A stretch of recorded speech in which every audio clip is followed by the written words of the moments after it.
That a penny saved is a penny earned, right? Well, maybe not so much. The cost to produce a penny is on the rise again. You know, the U.S. Mint spends, ready for this, 1.5 cents, so a penny and a half to make each one of them. It's the first time costs have been up since 2011.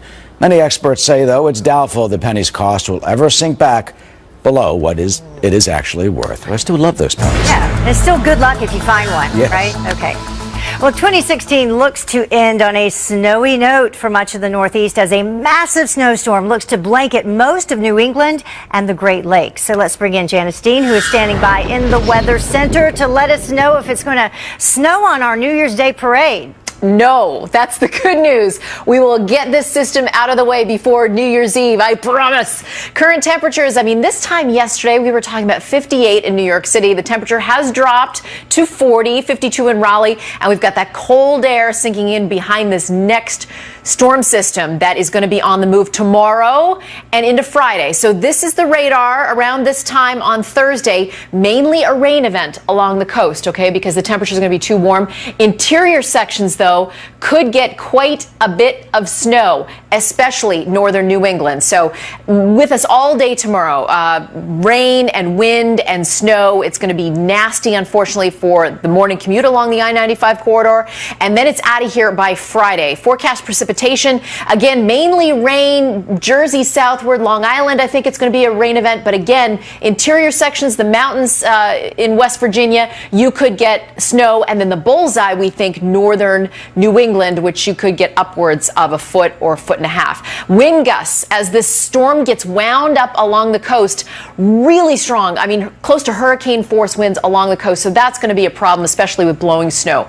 Just be aware, listen to your local forecasts if you live, especially in New England. Winter weather advisories are posted for a lot of areas here where we think you're going to get hit the hardest. But the good news is for Eric and Kimberly, who are going to be outside in the elements with the hair blowing, we are expecting cloudy skies. I'm going to make sure that the rain holds off. We could get a little bit of rain after midnight and 38 degrees, which actually isn't bad because look at this. The warmest New Year's, well, we're not going to get that 58, but the coldest was one with a wind chill back in 1997 of -21. So that's pretty good, I have to say. That's a good forecast. Yeah, not bad. But it's not a party if Janice Dean isn't there. Yeah. They never called me. Well, they might be. Do they not know about my dance moves? Exactly. Who could not know about that? All right, Janice, thank you. You got it. Well, in just about an hour from now, we'll be hearing from Secretary of State John Kerry, set to lay out a speech about the Obama administration's vision for Middle East peace. Will it do anything to cool off the tensions that have erupted between the U.S. and Israel? Wouldn't a deal on car insurance involve two parties discussing something? Why not give you some say or let your driving do the talking? Liberty Mutual Right Track finally puts you in control. With savings of up to 30%, with an initial discount just for signing up. Take control of your rates. Visit a local office or call Liberty Mutual today at 1-888-663-3155. Liberty stands with you. Liberty Mutual Insurance. Everybody has a flashlight, but can your flashlight do this? Or how about this? The Bell & Howell Tactical Flashlight can. Similar to flashlights used by elite military units, the Bell & Howell Tac Light can do things no ordinary flashlight can do. It's so bright, it can be seen up to 2 nautical miles away. And if that something that goes bump in the night turns out to be someone, only a tac light has a super bright strobe that can stun and disorient would-be attackers. A car battery will stop working in sub-zero temperatures, but even getting frozen in a block of ice couldn't make our tac light stop working. And it'll keep working when fully submerged in water, even 212-degree boiling water. It's tough enough to survive getting run over by a Humvee. Try that with a regular flashlight. Compact and lightweight, it goes where you go, so you can feel safe in dark places at night, or just have the right light for emergency situations. And there's never been a better choice for camping, fishing, or hunting. What else? 5 preset modes. It's made of high-grade aircraft aluminum. The bulb lasts 100,000 hours. There's just nothing like it on the market today. But this offer won't last long, so here's how to get yours. Tactical flashlights of this quality are selling right now for $60 or more, but Bell & Howell has slashed their price to just $19.99, and they'll even ship it to you free. Plus, every tack light comes with a lifetime guarantee. And that's not all. Order today and you can get a second tack light. Just pay a separate fee.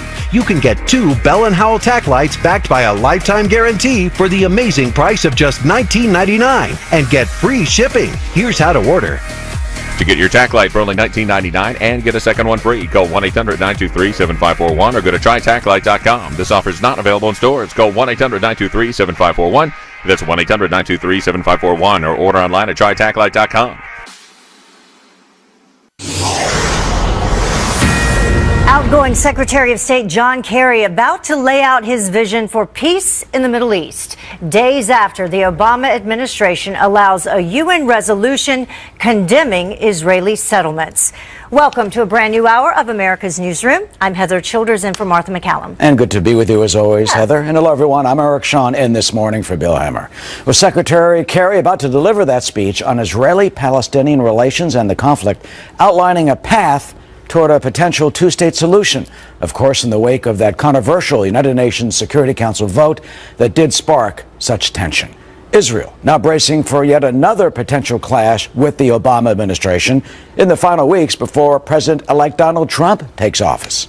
Rich Edson is live for us at the State Department. Rich, what do we expect to hear from Secretary Kerry?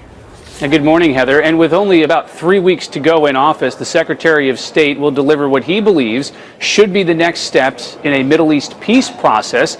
This, as the incoming administration and the Obama administration's successor have a very different view on how things should be going in the Middle East. State Department officials say there is a recognition and international opinion that Israelis' settlement activity is an impediment, as they say, to a negotiated two-state solution. The Obama administration has been defending its actions since Friday, when it allowed a UN Security Council vote to pass that condemned Israel on those settlements. This was a resolution that we could not, in good conscience, veto because it condemns violence, it condemned incitement, it reiterates what has long been the overwhelming consensus, international view on settlements, and it calls for the parties to take constructive steps to advance a two-state solution on the ground. So we expect a further defense of that abstaining of a vote that would allow and did allow that resolution to pass the UN Security Council. The U.S. and the Obama administration have been making the point that it's been the longstanding position of the United States that settlement activity beyond the 1967 borders undermines Israel's security. The administration also makes the point that it has criticized the Palestinians for failing to further condemn terrorism, Heather. And there's new reaction this morning from President-elect Donald Trump. There is, and we're seeing an aligning here of the Israeli position and the government of Benjamin Netanyahu lining up with the incoming administration and against the current U.S. administration and the United Nations. This is from Donald Trump via Twitter just a short while ago. He says, "We cannot continue to let Israel be treated with such total disdain and disrespect. They used to have a great friend in the United States, but not anymore. The beginning of the end was the horrible Iran deal, and now this UN. Stay strong, Israel. January 20th is fast approaching." The State Department is also, in this administration, rejecting claims from the Israelis that it orchestrated that vote at the UN Security Council. Simply says it read the language, it was pushed by the Egyptians and Palestinians, and decided not to vote either way after it saw the language. Heather, back to you. All right, Rich Edson live for us. Thank you, Rich. We know, Heather, Israeli officials are already voicing their concerns about the secretary's speech in just under an hour from now, and what he may say about a Palestinian state. You know, in the last hour of America's Newsroom, Israeli UN Ambassador Danny Danon told us the resolution, in his view, was completely one-sided, and he said that talks should only take place directly between the parties and not at the United Nations. As for officials in Jerusalem, John Huddy now joins us from our Middle East Bureau there with their reaction. Hi, John. Well, hey, Eric. Yeah, a senior Israeli official told me that Israel expects more moves, he said, at the UN, possibly even a U.S. resolution preempting Israeli-Palestinian peace talks and also setting conditions on those talks. Now, this senior Israeli official also told me that reports about a meeting and the minutes from that meeting between Secretary of State John Kerry, U.S. National Security Advisor Susan Rice, and Palestinian negotiator Saeb Erekat tallies with the information he says that Israel has, and that he also added it's just the tip of the iceberg as far as U.S. Palestinian collusion. He also told me he's seen sensitive material and information proving without a doubt that the Obama administration was involved in the orchestration and crafting of the resolution, something, as mentioned previously, that State Department officials continue to deny and challenge. And Saeb Erekat, the Palestinian negotiator, did confirm that he met with Secretary of State Kerry earlier this month in Washington, D.C., but that the minutes of that meeting being reported in the Egyptian press by a news agency there are a fabrication, he says. And State Department officials contend there was never a tripartite meeting. But again, according to these reports, Eric, the U.S. delegation told Erekat that the U.S. would be willing to cooperate with the Palestinians at the UN if the resolution condemning Israel's settlements would be a balanced one. So Israeli officials, needless to say, Eric, will be closely watching Secretary of State Kerry's speech and perhaps an indication of what's to come in it. Eric? All right, John. And the UN Israeli ambassador also told us, in his view, nothing happens at the Security Council without the United States knowledge. So we'll see what the secretary has to say just under an hour from now. Thank you. Heather? Right. The administration has created global chaos. The world is on fire wherever you look, north, south, east, and west. Instead of following the Hippocratic Oath for the last month of their administration, the do no harm promise, what do? They throw gasoline on the fire, and they side with everybody else who really is using the United Nations to execute a form of veiled anti-Semitism. There's nothing else that you can describe this as. National security analyst Sebastian Gorka, some strong words there, accusing the Obama administration of trying to undo nearly 40 years of U.S. policy toward Israel in one single stroke. Molly Hemingway is the senior editor of The Federalist, and she joins us now with her own opinion. You also have some strong words. You go a step further, calling it moral cowardice. Yeah, the move at the UN abstaining in order to allow this action to take place against Israel is a perfect coda to 8 years of foreign policy bungling by the Obama administration. And the gasoline reference works. President Obama has thrown gasoline on this fire in the Middle East, and with his last month, it looks like he's lighting a match and tossing it over his shoulder as he walks away. There are so many problems with what happened at the UN on Friday, and it's looking like that might not be the end of it. And so I think it's very important that we look, when we listen to John Kerry's speech, we think about exactly what actions are being taken, not just how he talks about Israel. And, well, on that point, what do you expect to hear from the Secretary of State in just about an hour from now? Yeah, and again, going back to what happened at the UN on Friday, Samantha Power gave a speech that was very powerful and sounded like it was in support of Israel. She condemned the UN. She condemned the Security Council for taking more actions against Israel this year than they have against North Korea, Sudan, and Syria, and all sorts of other bad actors combined. Yeah, 20 anti-Israel resolutions in 2016 alone, and just 4 others for other parts of the world total.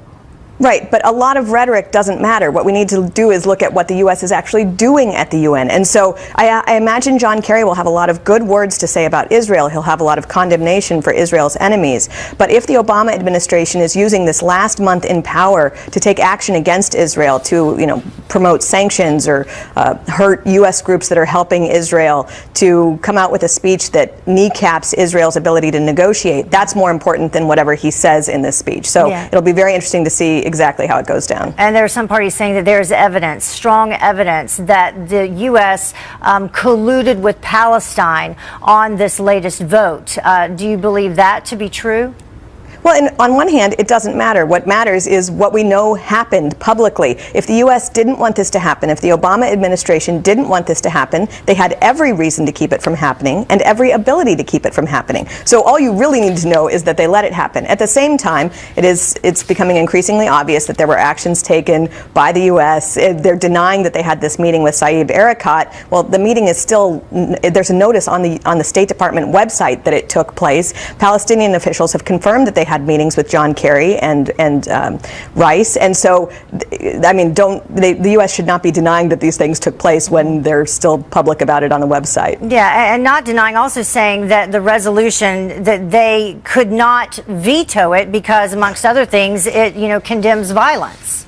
And there are many things that are in that resolution that are fine. There are also things that go against 40 years of U.S. policy, that say things that are diametrically opposed to what we have agreed upon for 40 years. And we've been able to get a lot of concessions out of Israel for the last 25 years in exchange for saying we will never allow something like this to happen. We will never allow the UN to say that the Western Wall is occupied territory that Jews have no right to. And so it doesn't matter how many good things there are in this resolution. If it violates U.S. policy, if it violates the Oslo Accords, if it gets rid of bilateral negotiation agreements, that's far worse than anything nice it says. All right, so I'll just ask you this question. Is this personal? Is this personal between President Obama, Netanyahu, and the president-elect, Donald Trump? It does seem that there's been a lot of animosity between President Obama and Netanyahu. President Obama, right from when he took office, actually has been kind of involved in trying to hurt Netanyahu politically. And it does seem like he is taking action against Netanyahu in a way that goes against so many other Democratic policy priorities. It's very confusing to see why he is doing it, particularly since it only seems to help Netanyahu, who has long claimed that Obama has something out for him. And it also helps Donald Trump. So it's a very much a shooting yourself in the foot type departure from office. Interesting. Thank you so much, Molly. Always enjoy hearing from you and your take on issues. Molly Hemingway joining us. Thank you. Well, Heather, we will have much more on U.S. policy and Israel and the pending action, we're told, that the U.S. will take against Russia for the election hacking. We will be joined by Senators John McCain and Lindsey Graham just about 20 minutes from now. They are traveling in the Baltic states, and they will join us live from Latvia.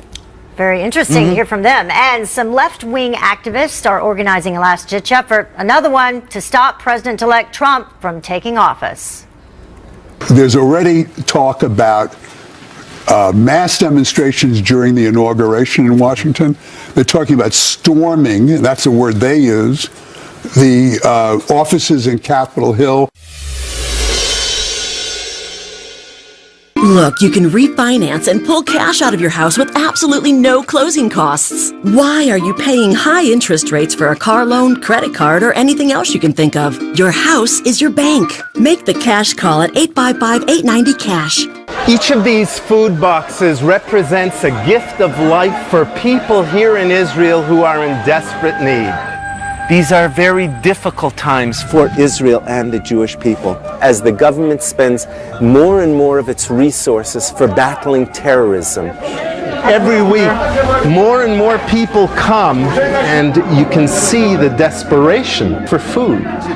This $25 food box will provide one desperately needy family here in Israel with food, with hope, and with a note inside each of these saying that it's from Christians and Jews in America who seek to bless them. Israel and its people need your help now. You can make a life-changing difference by calling and saying that you will give a $25 food box to help a family in need in Israel. Thank you, and God bless you for your support.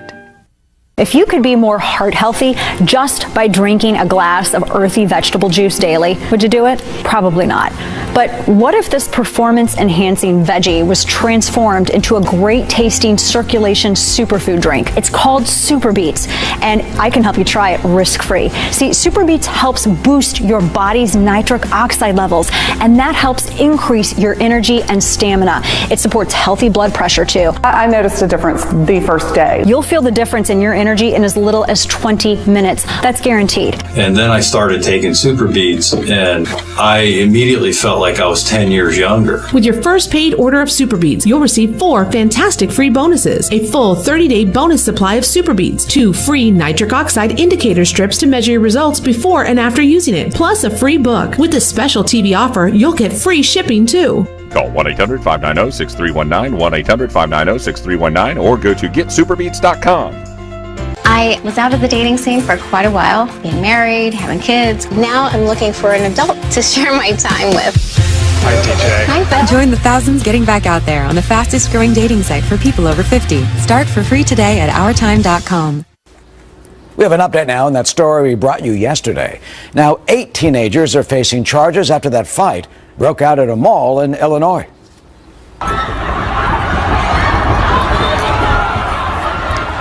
Man, oh man, was there mayhem when about 1,000 kids showed up at the Fox Valley Mall in Aurora. And it got so violent at one point that police had to actually evacuate shoppers for a brief time. A police officer and a mall security guard were injured. Police are now investigating whether this brawl was connected to all those similar fights around the country that apparently were spurred by social media. Well, progressive filmmaker Michael Moore now organizing resistance by left-wing activists against President-elect Donald Trump, outlining steps to challenge his leadership even before he takes office. Joining us now, Joe Trippi, former Howard Dean campaign manager and a Fox News contributor, and former Carly Fiorina deputy campaign manager, Sarah Isgur Flores, a former spokeswoman for the RNC and a fellow at the Harvard Institute of Politics. Thank you both for joining us. Great to be here. Good morning. So, Joe, I'll start with you. They're not done yet. Michael Moore now outlining these 5 steps. It's still not prepared to accept that Donald Trump is the president-elect.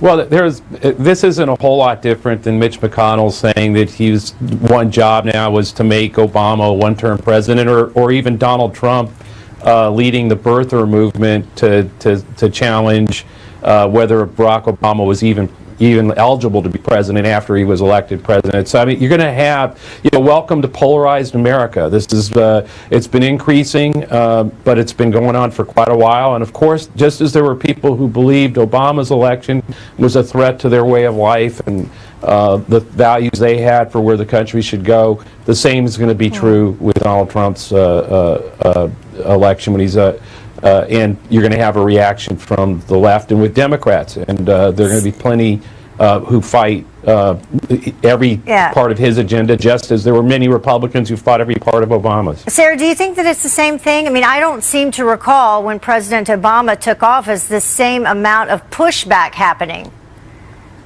and refusal to accept. Yeah, I mean, Republicans accepted that Barack Obama won the election. What I think is amazing about Michael Moore's statements, though, is, gosh, does he want Republicans to pick up more seats in the Senate in 2018? Because that is a great plan to allow us to win those states. There's 10 Democrats up for re-election who are sitting in states that Donald Trump won. And this is after Democrats have doubled, tripled down on their identity politics, far left-wing progressive plans that cost them 1,000 state legislative seats, 12 governorships, 9 Senate seats, and now we're going to pick up more in 2018 if they really think that blocking the confirmation of someone like Jeff Sessions, primarying some of these moderate Democrats. Great, Michael Moore. By all means, please give us more Senate seats. And Joe, that is actually some of the things that he's calling for. Specifically, he says, if your representative is a Democrat, tell him or her that you expect them to aggressively fight the Trump agenda. And if they don't, you will work with others to support a true progressive in the Democratic primary in 2018. So do you think that's the answer for turning things around for Democrats? Well, Michael Moore's one voice out there. He's got a big megaphone, but just as Donald Trump did, had one for the birther movement. I mean, look, they're going to be part of what happens when you lose an election is there's going to be a fight over the direction of the Democratic Party. You're seeing that at the DNC. There was a brief one over the leadership in the House of Representatives with Nancy Pelosi, and we'll see how things come out. But in the end, a lot of things that people are saying now are the same things we were all saying about Republicans at the end of as Obama got elected, that they weren't going to be able to come back and win the House or the Senate. And guess what? You know, I mean, it just, that 2 years, even 2 years with Donald Trump as president, it's going to a long time from now. We'll see whether he delivers or not, and where people are vis-a-vis those Senate elections and other elections that are coming on. I'm sorry to interrupt you, but don't you think when President Obama took office initially that people gave him an opportunity, especially the outgoing president, gave him an opportunity to get things moving, to see how he could work on things, bring the country together, and that's clearly not happening with Democrats and their refusal to accept that Donald Trump won the election. Yeah. Let's move forward now and give him a chance. Even President Obama refusing to say that he'll step back for a little bit. I don't agree with that at all. I think a lot of people, most people did, but the fact is that what happened here was that there were plenty of Republicans who did not. And that's the same thing that's going to happen here on the Democratic side. I'm sorry. All right, Sarah, go ahead. Sure. I mean, there weren't recounts. There weren't calls in the Electoral College not to certify Barack Obama's election. But more to the point, Republicans did soul searching after 2008 and 2012 that allowed them to talk about how they could move forward and really land our policies and our ideas in Americans' lives. And the Democrats instead are in total denial, the sense of entitlement that they have, that they're so much smarter and that why aren't people just voting for them? It's not going to work. And they've doubled down on it with Nancy Pelosi. Harry Reid's out there saying there's no line he wouldn't cross to win an election. He's proud of the fact he lied about Mitt Romney's tax returns. And if they're going to continue that, they're going to continue losing, which is what we've seen over and over again since Barack Obama took office. The Democratic Party is now at the lowest level that it's been since pre-1940s. They're doing something wrong. They just won't admit it, and they won't admit it to themselves. Calling for protests at the inauguration, calling for an alternate concert to be aired at the same time. We will see if both sides can eventually come together. Thank you both for joining us. Good to be with you, Heather. Well, you know, Heather, emergency response is all about reaction time. And coming up, we will tell you how cell phones are costing 911 dispatchers vital seconds. Plus, a massive explosion dealing a major blow to one city's economy. Do you tell yourself, today's the day, I'm gonna lose the weight, but nothing changes? Well, today's the day. Just call Nutrisystem. I'm Brian, and I've lost 75 pounds on Nutrisystem. I'm Chris, and I lost 120 pounds on Nutrisystem. Lose 15 pounds and 7 inches overall in your first month. Lose weight fast. Money back guarantee. I got to eat my favorite food. I got to eat, and I got to eat a lot. Nutrisystem for Men is the real deal with real food that gets real results. Order your 28-day program right now and get all new Nutri-Crush bars to crush cravings free, and 1 week of Turbo Shakes to bust that gut free. Nutrisystem just gave me my life back. These guys are just like you. They made the call and they got the results. Lose weight, boost energy, improve your health with Nutrisystem for Men. Call or go online in the next 2 minutes and we'll throw in FedEx shipping free. Lose 15 pounds and 7 inches overall in your first month. Make the call now. Go online or call 877-380-SIZE right now and get Nutrisystem for Men with bars and shakes free. Having my mom around to help with my daughter means the world to me, so I got her a smartphone. Amanda, I'm out front, honey. It's the all-new Jitterbug Smart from Great Call. It's got one of the biggest, brightest screens, and with the built-in 5-star app, I know she can always get help. One touch and you'll be immediately connected to a highly trained agent who can confirm your location, assess the situation, and get you the help you need. Service starts as low as $17.48 a month. Available at Best Buy, Rite Aid, or Sears. Tackling the stories you care about and the hot button issues critical to you. No one covers it like Tucker Carlson tonight. Most watched, most trusted. Your satellite TV cut out again. And this time, it's not the weather. It's the family of hawks nesting in your satellite dish. And it looks like Mom just got home. Too bad you don't have Spectrum like the Johnsons next door, who are enjoying reliable TV service in their living room, while you try and reason with a very unreasonable bird. Get the bird-bypassing reliability of Spectrum TV. People who have been diagnosed with mesothelioma have many questions. How did I get this disease? What are my treatment options? How will this affect my loved ones? You need answers, which is why we offer a free book written by medical professionals who have treated mesothelioma. Call toll-free at 1-800-869-0400 or go to mesoonly.com. There's no obligation, so call toll-free at 1-800-869-0400. Well, a factory in Cleveland, Ohio, just outside of Tulsa, destroyed in an explosion. 2 men were hurt in this blast, but there's no word on how serious their injuries are. Firefighters battled the flames for hours. This was overnight. They expect the building to be a total loss. The incident is now under investigation. Well, there's apparently a deadly flaw in 911's response system. You know, if you're calling from a cell phone, there apparently is no guarantee the dispatchers will know exactly where you are. Operators often say they receive inaccurate locations, and of course that could waste precious time. Jonathan Suri is live in Atlanta with more on this concern. Hi, Jonathan. Yeah, it's strange, Eric, because we're so used to the GPS on our phones providing accurate locations for apps ranging from Facebook to Uber, but it's a different story when you call 911. Many of those emergency calls from wireless phones are misrouted to the wrong 911 center. Our most important question is, what is the location of your emergency? Current technology uses cell towers to determine where you are, but the tower your phone pings may be miles away or even in another jurisdiction. I'm going to have to transfer you to the city of Roswell, okay, because you're outside of our jurisdiction. We conducted a test call standing inside the Alpharetta 911 center, where there were at least 3 misdirected calls in the 2 hours we were there. 911, what is the address of your emergency? This is Jonathan Suri with Fox News doing a test. Can you tell me what address is showing up on your computer? Currently, I'm only showing your cell tower location, which is at 3129 Old Milton Parkway. More than a mile away from where I was standing, so we conducted a second test using technology from the startup Laser 911. Can you please tell me the address that just popped up on your screen? And this time, the 911 operator pinpointed our exact location immediately. Your phone is very good at understanding where it is. So we let the phone do its work. It tells our system where it is, and then our system utilizes the cellular network just to transmit the voice and data necessary to complete the call.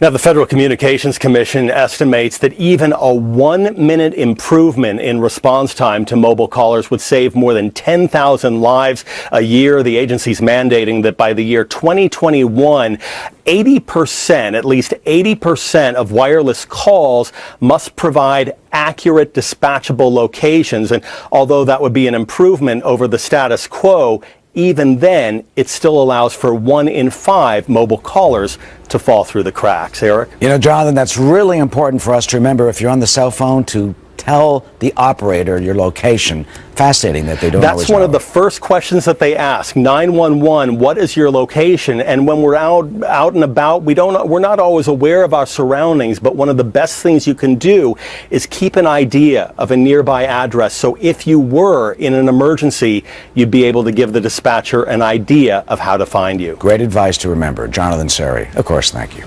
Heather? Coming up, a warning for Russia as the White House prepares sanctions against Moscow following cyber attacks interfering with the U.S. election. Straight ahead, Senators John McCain and Lindsey Graham will join us live from Latvia. What they say should be done about Russia's interference up next. There will be bipartisan sanctions coming that will hit Russia hard, particularly Putin as an individual. Knowing the relationship between Latvia and Russia, you can expect some economic pain. It will be true in America, but freedom is worth suffering pain. It is now time for Russia to understand enough is enough.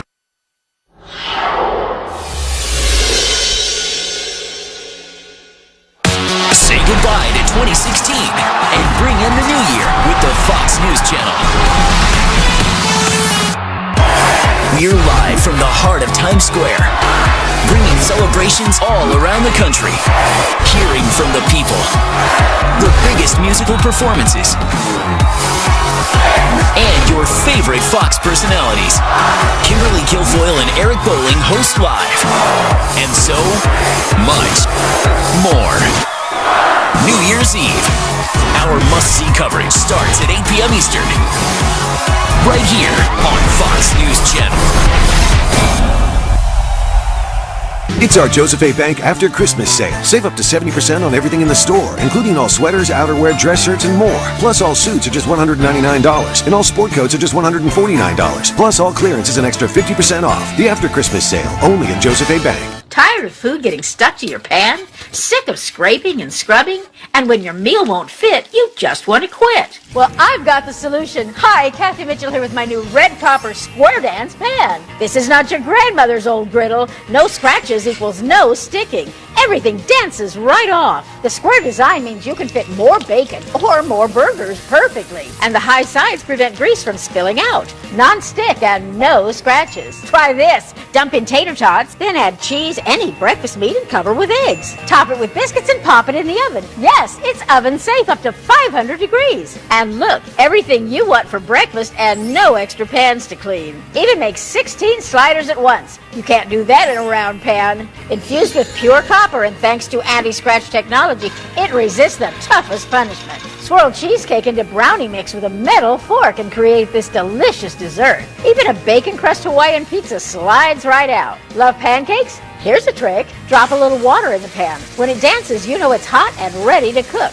Like these ooey gooey chocolate chip pancakes. No sticking ever. Square Dance works on any stovetop, even induction. Got leftovers? Use tortillas. Add meat, beans, and cheese. Fold like this. Top with lettuce, tomatoes, sour cream, and salsa. Salsa? Try my Square Dance pan and you'll be dancing all day. Plus, it's dishwasher safe. Similar griddles have lower sides and can cost $70, but call now and get my Red Copper Square Dance Pan for just $19.99. Plus, get my Quick Meals and Desserts recipe book free. If Red Copper ever fails, we'll replace it, guaranteed. But wait, you can double the offer and receive a second set. Just pay a separate fee. That's 2 Red Copper Square Dance Pans. An incredible value. Call now. Call 1-800-303-7868 to get your Square Dance Pan. Call now or go to squaredancepan.com. So call 1-800-303-7868. That's 1-800-303-7868. Order now.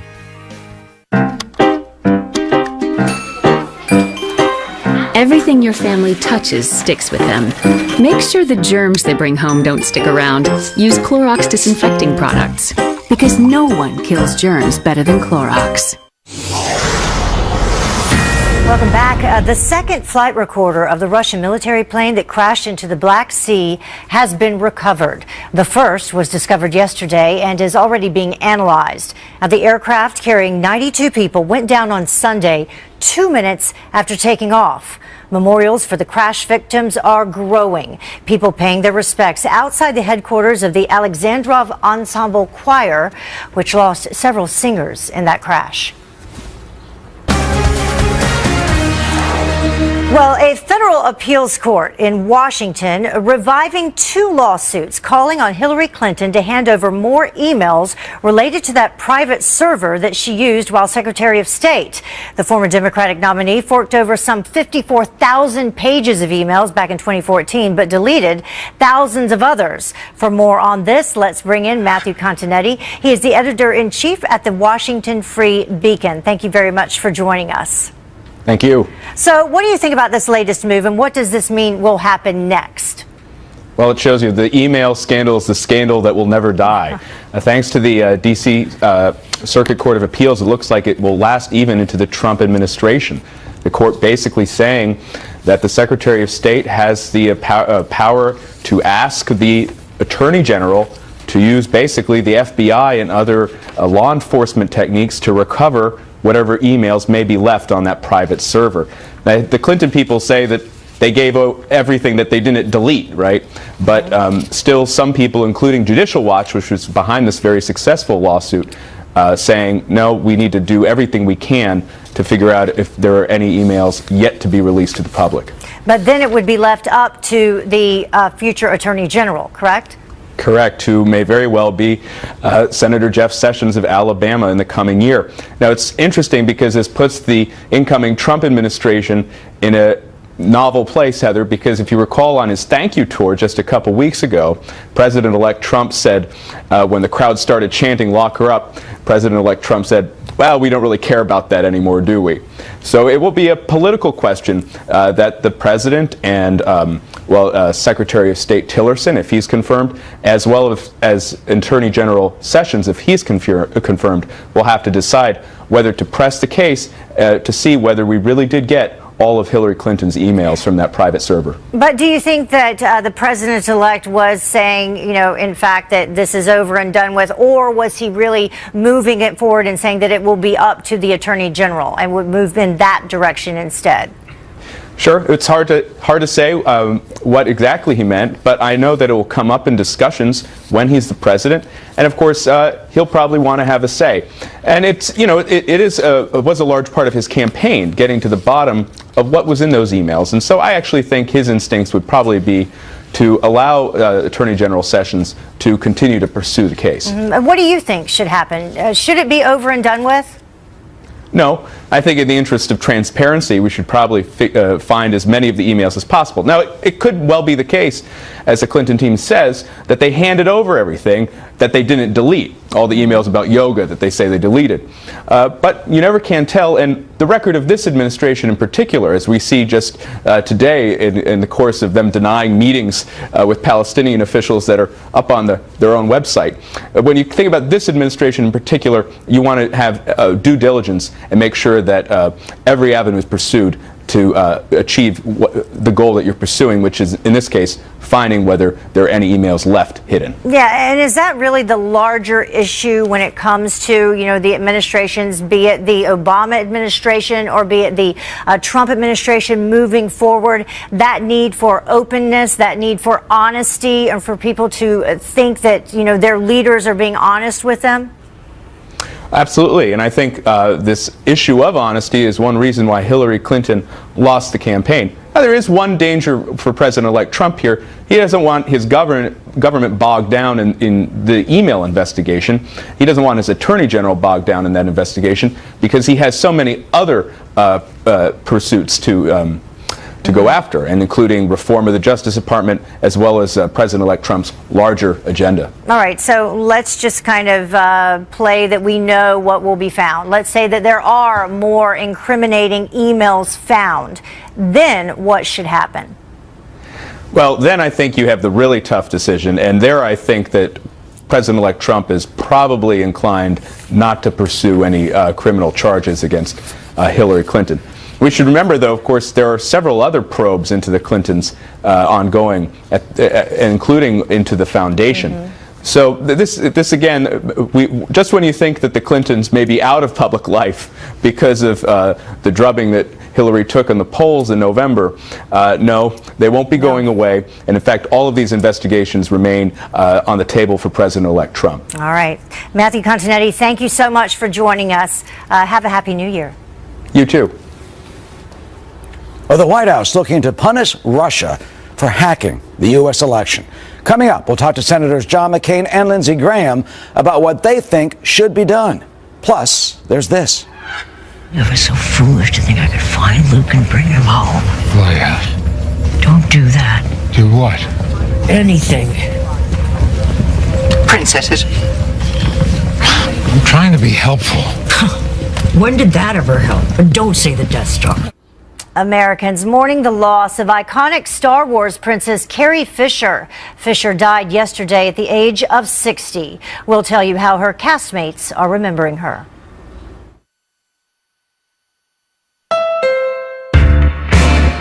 What do you do when a car has been named to Car and Driver's 10 Best a record 31 times? You make another one. Say hello to the Accord Hybrid. With 212 horsepower and a 49 mpg city rating, it's the most powerful and fuel efficient in its class. Drive away with great deals at the Happy Honda Days sales event on now.